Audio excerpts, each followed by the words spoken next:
Ferme les yeux. Imagine une cité brillante comme l'or, des remparts immenses, une mer calme, un roi bienveillant, un peuple fier. C'est Troie, une cité mythique sur le point de tomber. Tout commence avec un amour interdit. Paris, prince troyen séduit Hélène. Hélène de Sparte. Hélène, la femme de Ménélas. Un roi grec. Elle le suit. Par amour, par magie, les récits diffèrent. Mais une chose est sûre, elle quitte Sparte et déclenche une guerre. Ménélas crie à l'affront. Son frère, Agamemnon, entend l'appel. Il lève une armée, pas n'importe laquelle, la plus grande jamais vue. Des milliers de bateaux, des dizaines de héros.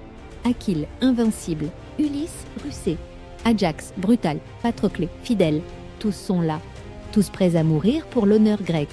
Ils traversent la mer Égée et posent en pied sur les plages de Troie. Mais la cité est forte. Ses murs sont hauts, son peuple courageux. En face, Hector, le fils du roi Priam, le plus valeureux des guerriers, un homme juste, aimé de tous. Et Paris, le déclencheur, celui par qui tout a commencé. La guerre éclate, une guerre de 10 ans, 10 longues années de bataille, de sang, de ruse, d'espoir. Achille se bat comme un dieu, mais un jour il est trahi. Agamemnon lui prend Briséis, sa captive, son seul lien d'humanité. Achille quitte le combat. Patroclé, son ami, prend son armure. Il veut sauver les Grecs, il affronte Hector et tombe, morte, sous les coups du prince troyen. Alors Achille revient, déchaîné, inarrêtable. Il défie Hector, le tuer, l'attache à son char et fait le tour des murs de Troie, 3 fois, sous les cris, sous les larmes. Même les dieux détournent le regard, mais Achille est mort.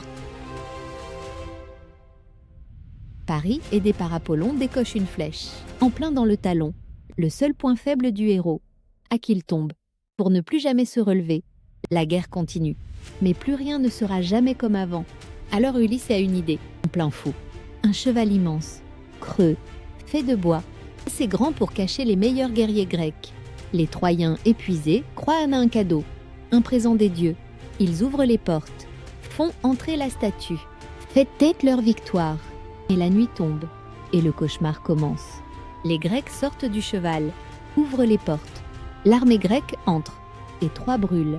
Le roi Priam est tué, Paris aussi. Hélène est surprise par Ménélas. Cassandre, la prophétesse maudite, est réduite en esclavage. Polyxène, sacrifiée. La ville est rasée. Le rêve troyen, détruit. Seul un survivant s'échappe, Énée. Il prend la mer, portant son père sur ses épaules. Il fuit, vers une autre terre. Une autre histoire, celle de Rome. La guerre de Troie n'était pas qu'une guerre, c'était une tragédie, une épopée, un chant d'honneur, de rage et de perte. Un chant qui, des siècles plus tard, continue de vibrer dans nos mémoires. Tu veux découvrir d'autres mythes comme celui-ci? Abonne-toi, active la cloche et entre dans les archives du mythe. On t'emmène dans le passé pour mieux comprendre le présent.